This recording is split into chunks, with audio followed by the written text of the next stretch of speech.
What's happening, everybody? Welcome back to take a look at another beer. Going to take a look at one that comes to us today from Rivertown Brewery. This is their Roebling. This is a vanilla espresso classified as an Imperial double porter. Actually comes in at an ABV of 7.8%. Now, Rivertown Brewery is actually here in Cincinnati, Ohio. So they're one of our, I guess you could say, many breweries that we now have in the area. And the name Roebling is actually an interesting name in itself because John A. Roebling actually created the Roebling Bridge here in Cincinnati. If you have not been to Cincinnati, you may have not seen that bridge before. But the Roebling Bridge is the bridge that laid out the blueprint for them to design the Brooklyn Bridge in New York, which many people have seen. So just some little interesting trivia from Cincinnati. So let's go ahead and take a look at the beer. Here is the cap on the Rivertown. Now, can you see that there if it focuses? Let's see if it picks it up. Might be time to get another camera, tell you that. Anyway, it's a neat little cap. And not much really on the label itself, just the front. And then nothing really in the back, so they keep it kind of basic. But they usually make some pretty good beers. The last one I had from Rivertown was not as pleasurable as their sour. Doesn't usually happen much, but usually with Rivertown, I usually enjoy their beers. You can already smell the aroma coming out of the bottle as I pop the cap there. Hey, how you doing? I'm going to actually use kind of a tulip glass for this one. See if that helps it a little bit, get the flavors out.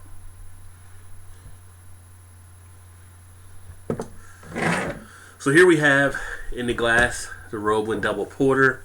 Pours a nice dark brown, could call it almost a jet black. If you hold it to the light, you get a little bit of that brownish tint on it.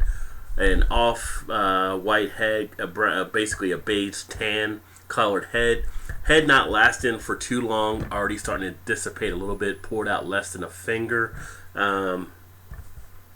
So we'll see if it laces the glass as well, which I believe it still may, as I drink this down. And nothing else really too distinguishing else on the appearance, just kind of dark like you would expect on a porter. How about we go ahead and check the aroma? And what the hell is that smell? On the aroma, I am getting that vanilla coming out in the scent. Get some of the roasted, toasted kind of flavors you'd expect on a porter. Getting some chocolate in there as well. And do get a tinge of that alcohol smell on it too. So coming in at the percentage of ABV that it is, which is 7.8, you kind of get into a level where some of the beers do leak out some of the alcohol smell. You do get that on the back end here. There's also a little bit of a sweetness that comes off the malts too. I believe some of the a caramel type sweetness. But outside of that, it smells pretty good. Let's go ahead and get a taste here. I do want to know what it tastes like.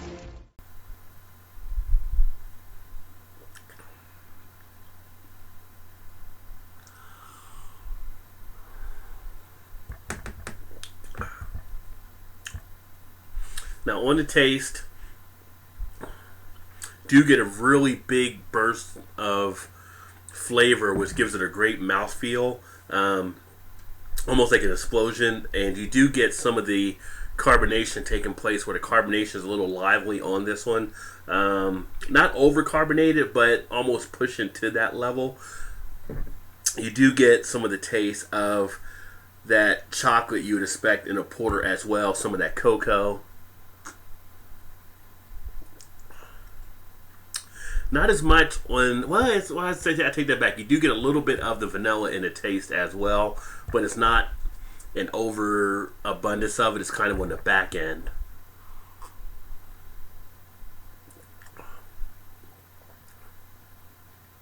But again, you do have a lot of lively action taking place there. Probably the carbonation probably could be brought down a little bit. I think it's a little high for what it should be. And I'm looking on the bottle to know if there's anything else for the ingredients, but it doesn't give me anything. So they're pretty secretive about what they keep in their beer. But I think overall, it gives you still that taste of what you would expect in a chocolate type porter, vanilla espresso type porter. It gives you the chocolate, it gives you the cocoa, it gives you the roastedness. And, this is a beer that's good, as we get into some of the into the September type weather with the fall. This might be a nice beer to have as well around. To take in some of that a little heavier. The body itself is a medium to heavy type body on this one. The texture is very dry, so it's not too watery at all. It's got a nice texture on it. On the finish, you're not getting anything too much with any astringency that you would usually get on some of the, like say an IPA or something like that. It's really smooth and crisp on the end. My biggest thing with it might be just the carbonation might be a little too much for it to get a nice balance in there like it should be. I want the truth. You can't handle the truth. An okay beer. How would I rate this one? I'd actually look at rating this beer probably being out to, considering some of the other porters I've had in that kind of category, this one's going to be a little bit lower. I wouldn't look at this one being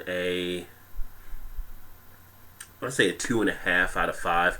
And overall, not a bad beer, but not as strong as maybe what it could be. Like I said, the carbonation really throws me off a little bit, but it does have some of that taste. But a vanilla espresso, I would expect a little bit more of that vanilla to come through than it actually does. But if you've had this one before, let me know what you thought. Put some comments in the comment section. But like I said, try it out. If you happen to see it, Roebling, and it's from Rivertown.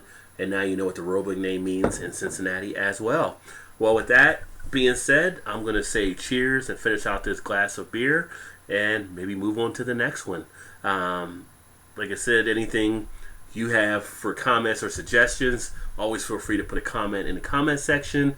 And make sure you like or subscribe to stay up to speed on the videos. And I appreciate you swinging by and checking out another one. Look forward to seeing you next time.